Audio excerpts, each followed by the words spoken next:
Hello and welcome to PTB World. I'm your host Sana Makbool with you with the debate.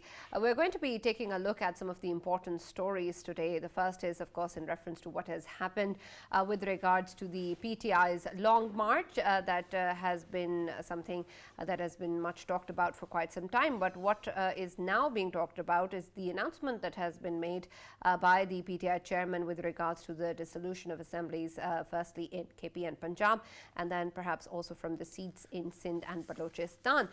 This, of course, was then followed by meetings of the political leaders of the PTI who talked about this, and later speaking to a press conference, the former Information Minister Fawad Chaudhry said that the senior leadership has approved of this decision and that they will be announcing the date of the dissolution later. After that, the seats from Balochistan and Sindh would also be vacated. In the same time, we also see that the political parties, including PMLN, talked about the strategies and ways that they are going to move ahead with this decision. Earlier, of course, there was a lot of talk about such options to be utilized by the PTI, but the PMLN parties have decided that this is not something that will make them call for early elections, and that they have many options in place, and all of them they will use. We're going to be talking about some of those options and see as to what is the legalities of those options, and then, of course, in terms of what is that going to bring for the political parties and for the country as well. So we're going to be taking a look at particularly Punjab and then, of course, KP as well, as to what is going to happen with regards to the PTI's decision, whether they have all the right moves in place, and then, of course, in terms of dealing with the option of the dissolution of the assembly, what will the PDM do? That is going to be the focus of our first segment of the show today. And the next one is in a lighter spirit, where we have seen a good news in Pakistan after quite some time. Unfortunately, of course, we lost the T20 World Cup, but we're very happy to host the English side of the cricket to come to Pakistan and play after a gap of 17 years. They will be coming in for a test series that is going to begin in Rawalpindi and will go to other cities of the country as well. The team led by Ben Stokes has arrived in Pakistan, and they were given a warm welcome. The series is going, so we're very happy and grateful for that gesture as well. This is going to be the focus at the end, where we'll talk about how important this is and how in the long run we want to be able to see more cricket coming to Pakistan. For this and more, as always, in the studios, I've been joined by senior analyst Farooq Patafi, and for our first segment with regards to the political dynamics of the country, we've been joined by Dr. Niaz Murtaza, who's a political analyst, and Mr. Arif Chaudhry, who's a legal expert. Thank you very much, gentlemen, for joining us and being with us today. But let me start with you, Farooq. Considering, of course, what is going on right now, and in the aftermath of the much-awaited Long March, we saw this particular announcement coming in from the PTI that perhaps was something that was talked about in the many months that have preceded the Long March as an option for the PTI to actually use. And now we see that this is something that they have now announced. What exactly do you think is going to transpire, especially in terms of Punjab and KP, in terms of the statements coming in from the PDM as well, that they will not allow any early elections and that they have many options in place to protect the assemblies? Thank you very much, Sanam. Too bad you started with me. I was hoping to actually copy the cheat sheet of our guests who are going to speak. But since you talked about this very important thing, it actually signifies two things. One, PTI's frustration with the system right now. And secondly, of course, also the fact that PTI's long march doesn't seem to have brought any kind of fruits, right? You were earlier saying, and that was quite interesting when you said that earlier it was being discussed. Do you know who was discussing that resignations is an option? It was the government. Yes. Government repeatedly said that if they want to go to the next elections, they are going to just tender resignation, and that's all, and then everything will actually go that way. Now PTI has decided, but there are two or three things which are really, really shocking. The first one is that it seems that PTI is still not learning from its own mistakes. For example, why is it out of the system? Why is it that it was one day it was in power, the next day it was gone? It is said that it was taking its fortunes with one gentleman, one person, right? And his politics, and wanted that gentleman to become, assume some senior role. And now we have heard that that gentleman might also quit. So immediately after that, it seems that PTI is, hell bent to actually synchronize the time and actually leave the assemblies. So what does it tell you? It tells you that the party that is supposed to be the largest party, or by its own claim, does not believe that much in the system itself. And then it demands that the elections take place. The second shocking thing is, as I pointed out earlier as well, that the permanent institutions of the country, the so-called establishment, during General Musharraf's time, actually decided that the assemblies are going to complete their full time. And that has been happening, Sana, since the, election started from General Musharraf's time. This time it seems a party that claims to be a democratic party wants to bring down the assemblies before they complete their stay in, their term in office. And that is worrying thing. Now, will there be any kind of impact or not? It is too early to say. I am sure of this, that PTI is actually committed to end the assemblies, or at least quit from the assemblies. And in Punjab, there seems to be a complication, further complication, because the session, the assembly is in session for past many months. And when that is so, there can't be any vote of no confidence movement. Of course, the speaker can then any fine day actually end it and decide that the CM actually can send that recommendation to disband that assembly. Will that happen or will that not? We don't know. Yes, the governor can ask the chief minister to take a vote of confidence. If he succeeds, then of course it is party is in his hand. Right. Dr. Niaz, considering all of this at this moment, the kind of options that exist on the table for both PTI and the PDM, there seems to be, of course, many choices as to what the political dynamic is going to be like. We, of course, know that the Long March was much awaited, but there seemed to be many different objectives or many different ways that it was going to be carried out. But now that we see it has happened, it came up with an announcement that perhaps wasn't something that was expected. And so what do you make in those terms of this decision by the PTI, and that too right now at the culmination of the Long March, that this is what they're going to go ahead? Is it because that is the kind of political move that they wanted to go ahead with, or the fact that they believe that they truly have no other choice left? And how big of a risk will they be taking anyway if they actually do that, considering, of course, that the BDM has many options, which I'll explore in detail one by one. But at the moment, I want to understand why you think this decision has come from the PTI side. Well, I mean, you have to hand it to Imran Khan. He has this knack of seizing the political initiative and being the center of politics for the last 7 or 8 months since he was, knocked out of government. And people have been writing off his obituaries, but he manages to seize the initiative and ensure that, politics centers around him, his decisions, his actions. But still, unfortunately for him, it hasn't really given him huge payoffs except, the return of the Punjab government. So for quite a few weeks, it was quite clear that, the Long March is not going to be able to generate sufficient numbers to, be able to invade Islamabad and force the government, the establishment, to announce immediate elections. And I think towards the end, they were not even making any preparations for a sit-down, a dharna. There were no tents to be seen, no toilets, latrines being constructed. So I think the dharna idea was given a long time back. And so this is, their really last card that they can use. But the question is, will they use it? And then there is the issue, they're talking about resignation rather than dissolution of these assemblies. Resignation is a more complicated process, getting, the signatures of, 150 plus people from Punjab and, close to 100 people from KP Assembly, and, all of them may not be willing.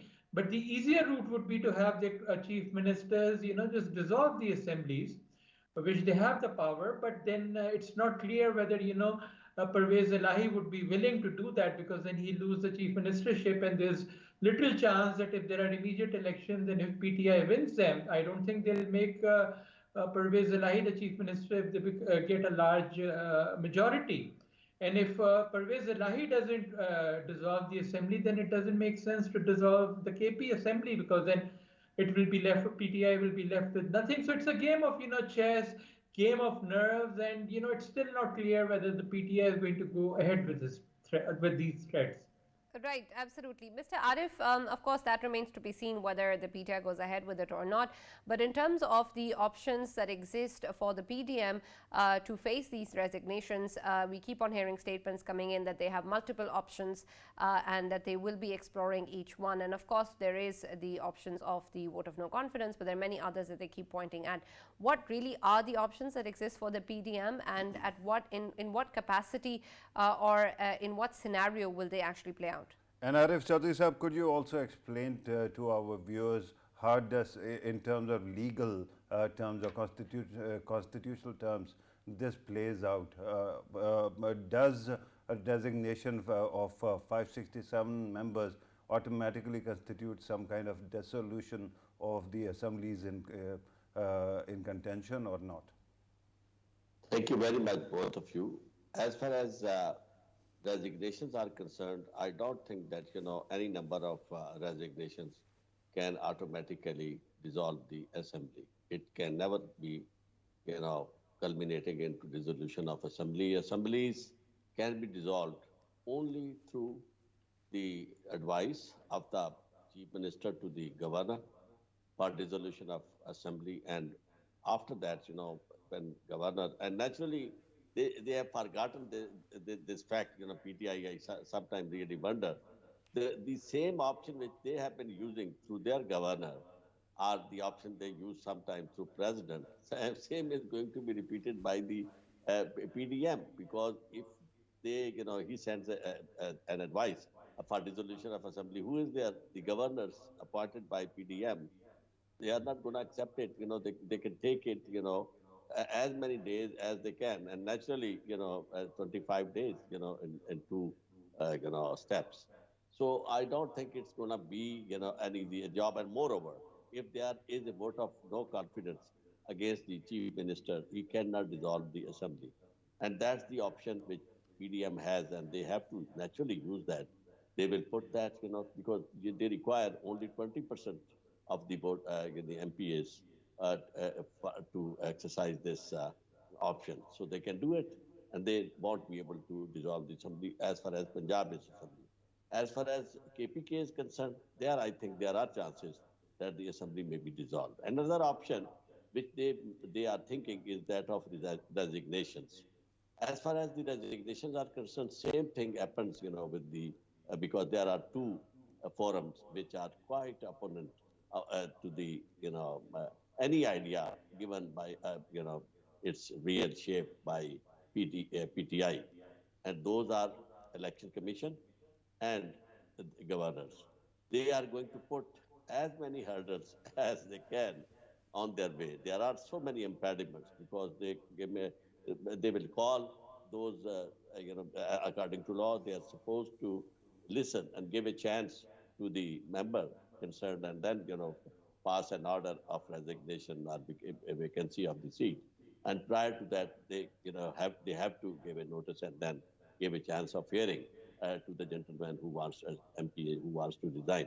So in both situations, I think things are not that easy, which is going to, make government, coming towards the election. But one thing which I think is more than law is that the number of those MPAs who are going to resign, naturally, even if after 25 days, the resignations are accepted, advice is accepted, that is a different, quite a part of it. But as far as the resignations are concerned, naturally, they can approach the court, and at one point in time, the Election Commission has to take a decision on that.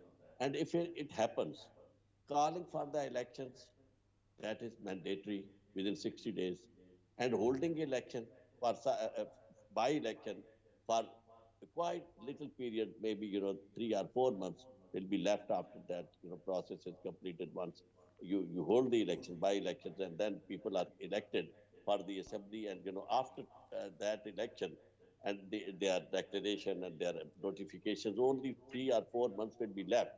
And Right. this idea is very killing. I don't think that's going to be digested, and particularly by the courts. Supreme Court, anybody can approach the Supreme Court, because this is a disaster for the country to hold elections at an enormous scale of funds which is going to spend on that, and keeping in view Absolutely. the scenario and economic situation of the country. Abso- Courts naturally may step into this, that why to hold why not to hold elections, general elections, instead of and holding these by elections. Absolutely, That sir. may We are going to discuss that as well. Allow me to actually go back to Dr. Niaz Mirza. Dr. Niaz Mirza, earlier you were saying that Pervez Elahi, the Chief Minister of Punjab, might not actually dissolve the assembly. We have seen his repeated statements coming from him that if Imran Khan asks him to dissolve the assembly, he will do so in a heartbeat. We haven't, at least I haven't seen similar kind of statement coming from Chief Minister Khyber Pakhtunkhwa. But might I ask whether why do you actually bring up this topic? Don't you trust what Pervez Elahi is saying, or there is more to it than meets the eye? Well, I mean, you need to look at his calculations. He's chief minister right now, and he's become chief minister after what, 7, 8 or more years. I think 12 years. He was last Yeah, chief minister in 2007. yeah. So, and then I don't think there is a very high chance that he will get the seat again. If elections are held now, and if what everybody is predicting comes true, that PTI will sweep them in Punjab, then they will go for their own chief minister. Why would they give the chief ministership back to Pervez Elahi? So this is really his last chance to be in power. And the other option for him is to try to patch up something with PMLN. If PTI asks him to dissolve the assembly, he could switch over to PMLN and remain a chief minister with their assembly presence. That will give PMLN and PMLQ a majority. So, those are all the calculations that might be going through his head. And there is no last word.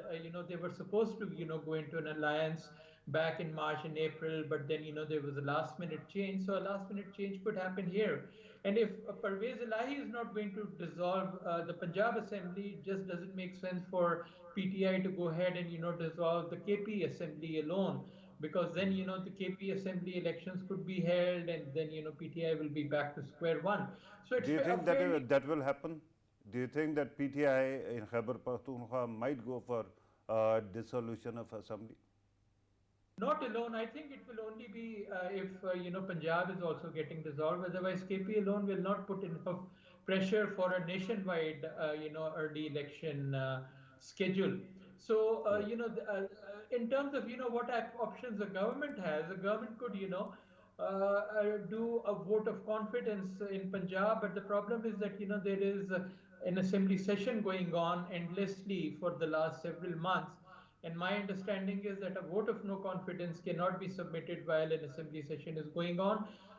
It might be possible to submit a vote of confidence, but then that will just buy PMLN 2-3 weeks until the vote gets Right. vacated. Right, absolutely, and that of course is something of concern that Mr. Arif was also talking about earlier. But Arif Sahab, I have a couple of clarifications with regards to the legalities that you were earlier referring to.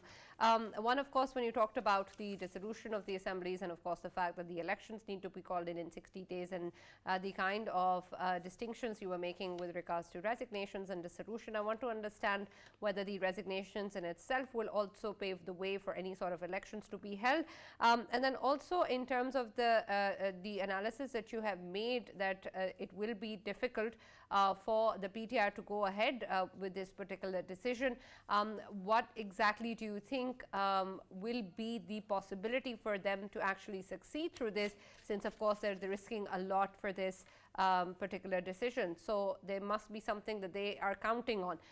And thirdly, you talked about the Supreme Court and its intervention. With regards to, of course, the legal aspects, it is still possible for the elections to be held on a large number of seats, and then the general elections to also be held in the same year, even if the cost is great. Why would the Supreme Court take a notice of this and intervene if there is a legal option available? Yeah, I would go to answer your last question first.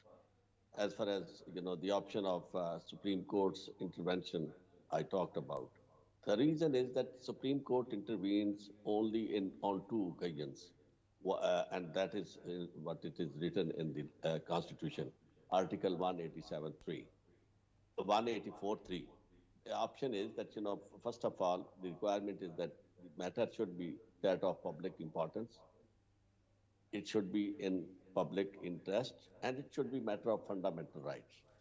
As far as this question is concerned, I think this, meets both the requirements. It shall, because fundamental rights of citizens of Pakistan are that they have to live and they are entitled to lead a decent life, which they are going to lose in case of such a situation where a lot of expenses are, incurred on its, a public exchequer is going to be overburdened for few months. Tenure. So I think, and these are, and this, there should be no more important questions than this one, that, country is facing such a turmoil from all over. People are talking about, insolvency and so many things are default, God forbid. So in such a situation, such a luxury of going for, elections may not be allowed by the court, and court may be cognizant of the fact.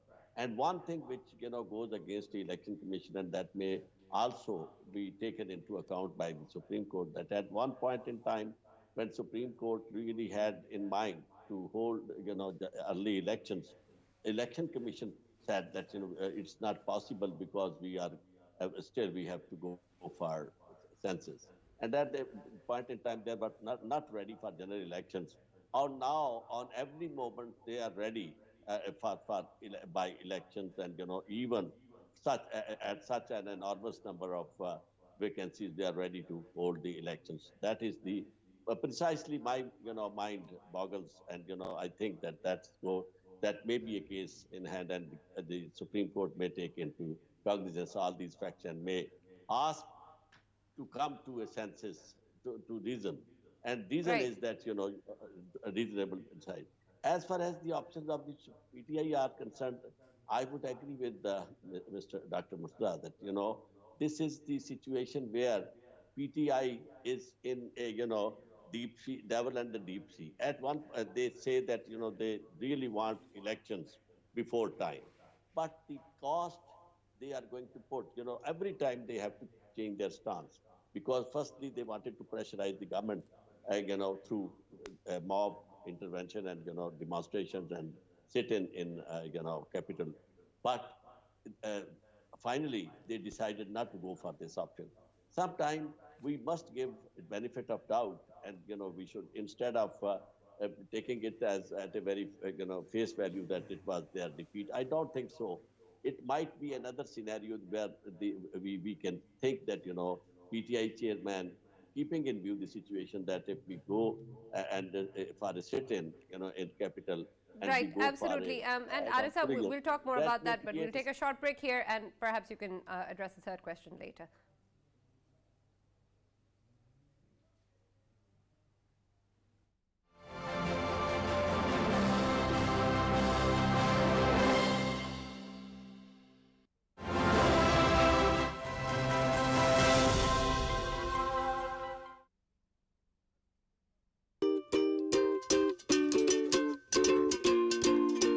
Assalamu alaikum, hello and welcome to a brand new episode of Dine with World. We have some cold recipes, salads, juices. We're also making a pasta. My favorite segment of the show, sweets and desserts.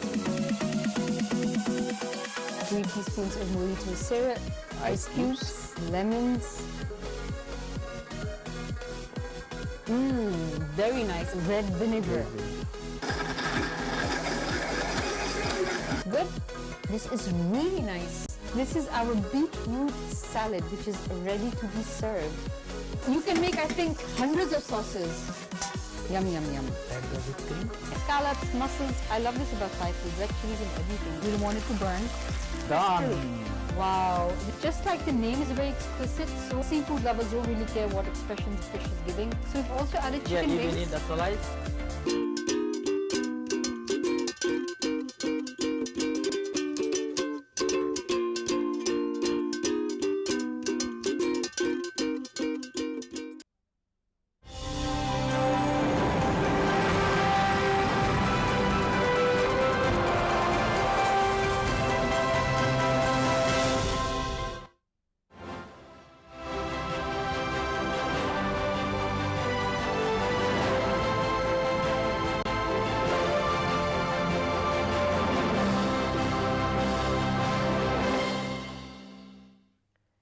Welcome back to the debate. We're talking about the announcement with regards to the PTI and their decision of resigning from the assemblies in KP and Punjab, and then also from seats in Balochistan and Sindh later. This, of course, was something that was announced by the PTI chairman as part of his long march on November 26th. And now, of course, many options are being discussed by both sides as to what exactly is going to take place. We were earlier, Farooq, talking about with Arif Saab the kind of options or possibilities that exist for the PTI. And of course, in terms of this decision, why is it that they opted for this in terms of what sort of political gain do they expect? And then, of course, when we take a look at the PDM side as well, the fact that there may be a huge risk in taking this move as well. If we talk about where PTI stands right now, of course, in the past whole year, we have seen that there have been various moves that have been called, as Arif Saab was saying, that there's been repeated change of moves, but we saw that irrespective of whatever decision was taken, there seems to be a lot of followers. I want to understand, for a political party and its leadership, the way that the PTI has acted and evolved throughout the year. Is a change of move again and again a sign of them not really being clear of their strategy ahead, and has an impact on their place in the political arena? Yeah, I don't think that it is merely about strategy, whether they are clear about strategy or not. I think even as we speak, the goal keeps on shifting as well. Now, why is it that Imran Khan Sahab wanted an election before November? Because there is going to be a transition tomorrow, right? So he wanted to somehow imprint on that as well. Then we heard of April, because before April, certain retirements are going to take place. So there seems to be a problem with the goals as well. But why they might have actually gone for this option?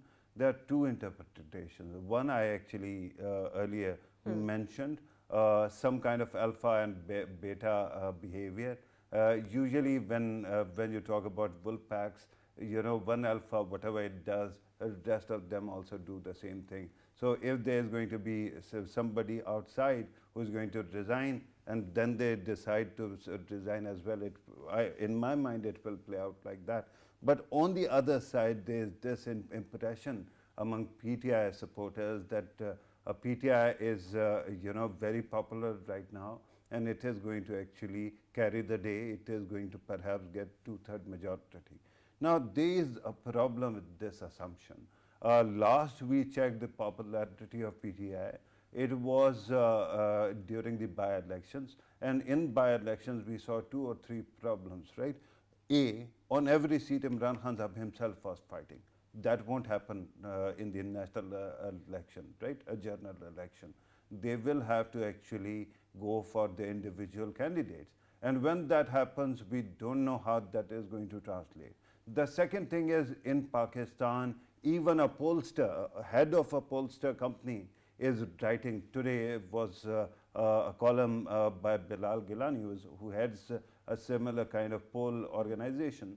And he was saying that Pakistan does not poll well. Pakistan has not been polling so far. And then everything is based on assumptions, right? So this assumption, you never know what exactly is going to happen. Of course, PDM must be a bit taken aback when in the by-elections it did not actually win. But whenever these political parties actually go with the internal polling, and there is internal polling in all parties, right? They measure the sentiment of public. Usually there is a confirmation bias. So my concern is that this confirmation bias might have actually seeped into PTI's perception of things as well.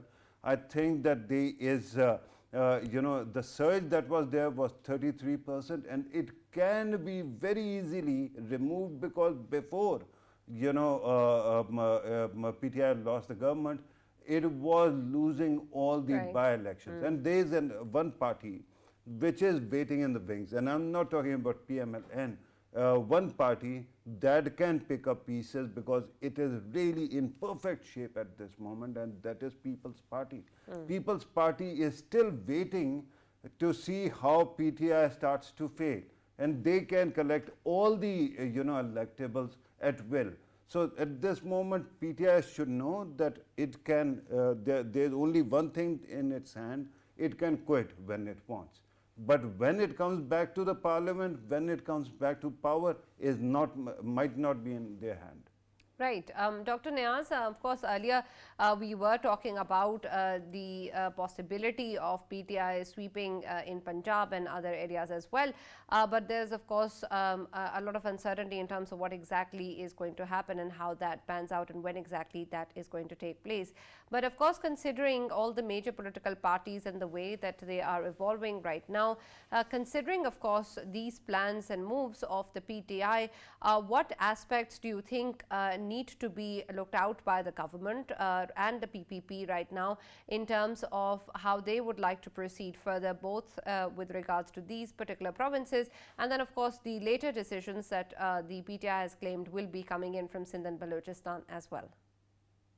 Well, I mean, it's in the interest of PDM that, elections are delayed till, say, October or November next year, because, we have crushing inflation right now. There's been damage by inflation, so there's disease, there's unemployment, and obviously an incumbent government going into elections in such situations may not do as well compared to, say, a few months later. So, but then, the issue is, their legal options are limited, as we have discussed. There's an assembly session going on in Punjab, and they can't submit, a vote of no confidence.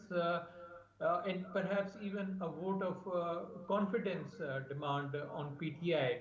If PTI does go ahead, they would still have the option of, going to the courts. There are already, cases pending with the Supreme Court by the 25 dissident MPs of PTI who had appealed against the ECP decision, and the Supreme Court has still not decided on that. So that's one option. The government could again also go and, on some basis try to challenge the dissolution of assembly, because right now there's a news item on most papers that PTI had a meeting today and they've decided to dissolve the assemblies in the next 3 or 4 days. So that leaves very little time for the government to act and react. And then the final option is, even if PTI dissolves the assemblies in Punjab and KP, they don't necessarily have to, dissolve the National Assembly, but they'll still be at a disadvantage, because if elections are held now and if PTI wins them now in Punjab and KP, when National Assembly elections are held next year, there will be PTI governments in both KP and Punjab, while the national elections are being held, and that will put, the PDM government in, a sort of a disadvantageous situation. So, yes, if PTI goes ahead with its, a decision to, dissolve the assembly, then it could create a lot of problems for the government. Right. Arif Saab, I'll start with my earlier question with regards to, of course, the dissolution and resignations as well, that if we have a large number of resignations taking place without the dissolution of the assemblies, does that also guarantee a call for early elections? And then also, if you could shed some light on the possibilities when we take a look at, of course, the current decisions. There has been a lot of delay in terms of the announcement of the Long March, for example, as well from the PTI side, and we kept on hearing various dates, and the actual march took place on a much different date that was initially hinted towards. And so, as Dr. Niaz was saying, that perhaps this move is going to come in a couple of days, do you also foresee that maybe this is something that can be taken in the future as well and prolonged unnecessarily? And if so, what sort of advantage will the PTI gain from that? Yeah, so far what I have seen, there are people around Imran Khan who always want to take a lead, and they are, actually in the habit of getting themselves in the headlines. So for that, they make certain announcements, and that those announcements may not be in the interest of a party or as a whole, or in the long run, and such as the movement, the announcement of quitting National Assembly, that has not been beneficial to this party, PTI, in any manner whatsoever. And the next thing, which I feel that, the mass resignation, it may lead to something, bringing those elections a little nearer. Because, on one score, as Mr. Patafi was saying in the beginning, that, it was the Muslim League, it was the PDM who was asking if they were asking PTI, oh, if you are really interested in early elections, so why don't you quit, or why don't you dissolve these provincial assembly which you are holding? So that may be, if there is a concept of any, thing which to remind somebody about what he said and what he meant. So that may be a point. Right, I And might the have, other thing, Arif Chaudhry Sahab, I might have actually pointed this out, but in my defense, let me also point out that the government was actually weighing the two options, and it was saying instead of long march, they could have done this. After their long march, which failed, they then went for this plan B. So there doesn't seem to be an automatic influence of the government. No. The other thing is that the government, if they are really, any one of them has any interest in the country as a whole, instead of their own personal interests. So this may be a face saving, because, if you remember, there was a time when they said, even Nawaz Sharif said that, we will not, sit in the government for longer period of time. We don't want to take all this baggage. So let's go to elections. But the only reason which persuaded us not to go for elections was that, Imran Khan was coming on this long march, and, people might have thought that it is under the fear of that large-scale demonstration that we succumbed to that, and we came to make a decision. So now it is a face saving that, even if they are, because 2-3 months, I don't think they are going to make a difference, very, very, such an impact. But overall, it's going to, on one hand, it's going to mar their faces, because people, they can think that, look, at these people, they are so greedy that, instead of going for this, accepting this demand, which has been so far, very popular demand of holding early election, and they themselves have been demanding this.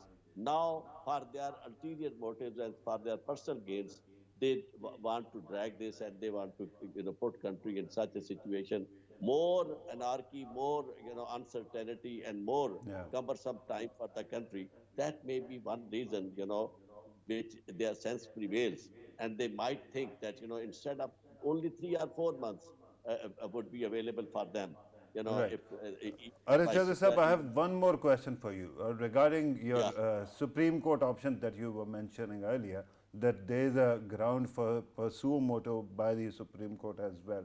Do you think that in the past we have also discussed the possibility of, especially because of the economic situation, of a prolonged caretaker setup that might actually be there for more than 2 months or 3 months?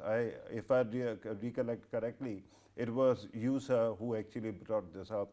Do you think that there still is some ground regarding that as well in this Supreme Court option or Supreme Court suo motu possibility? If it goes to the Supreme Court, and either Supreme Court takes it at its own, or somebody moves the Supreme Court, that may be one option, because they will have to hear both the sides. And when there are arguments from one side that this is the precarious situation, nobody is going to in a position to be in a position to handle such a situation. So to create but that maybe another one of the argument may be stronger, and that argument is if you hold fair and free elections, and there is a government a place after fair transparent elections, that may bring stability, and then situation may be stable, and if politics is stable, then economics is also stable in the country. Right, absolutely. So Dr. Niaz, a last question from you with this segment. There is, of course, the issue, as Arisa was saying, regarding economics, that then the cost of these elections, of course, are going to be very, very high. And we've talked earlier about the concern that the political leaders need to be more interested in what is good for the country rather than personal political gain.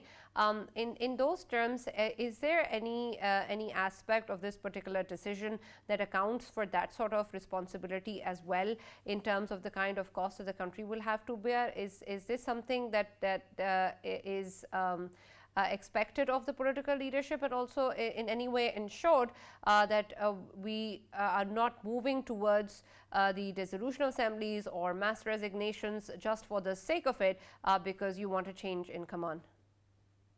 Well, I think, we are not in a very good shape to hold immediate elections, first of all, because of the economic crisis, and then secondly, the flood situation. What we need is, consistency of policies, and we are not going to have that if we first have an interim government and then, another new government after 3 or 4 months.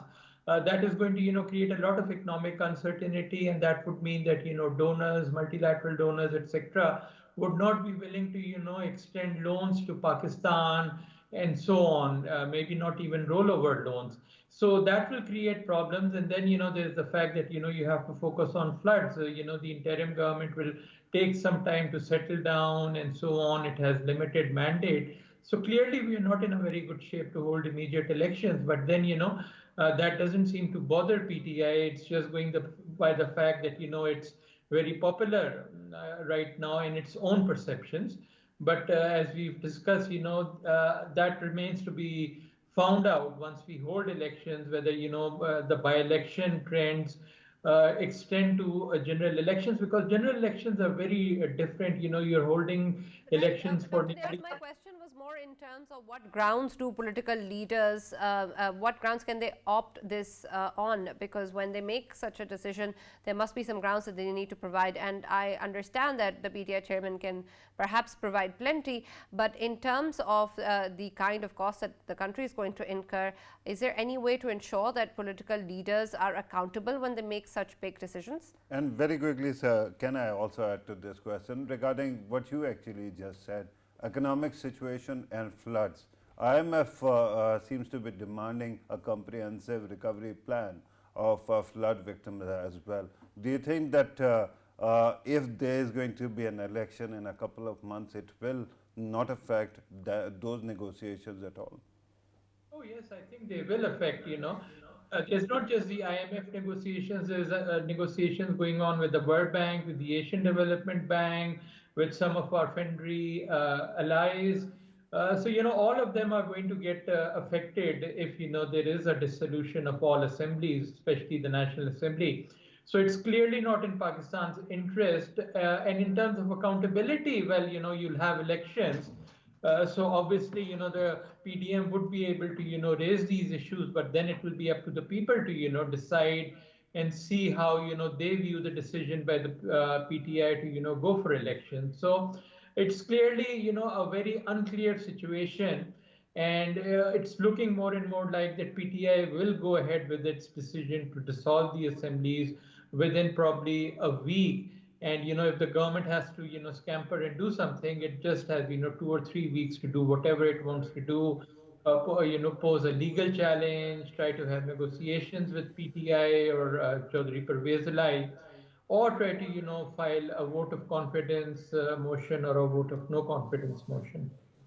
Right. Thank you very much, Dr. Niaz Murtaza, for joining us, and of course, Mr. Arif Chaudhary for being part of the show as well. And thank you, Farooq, for always being with me on the debate. There is, of course, also the good news of the English cricket team coming to Pakistan after a gap of 17 years. The Test match series begin on the 1st of December, and we're all very, very much looking forward to this and more cricket coming to Pakistan. That's all that we have from the debate. See you tomorrow.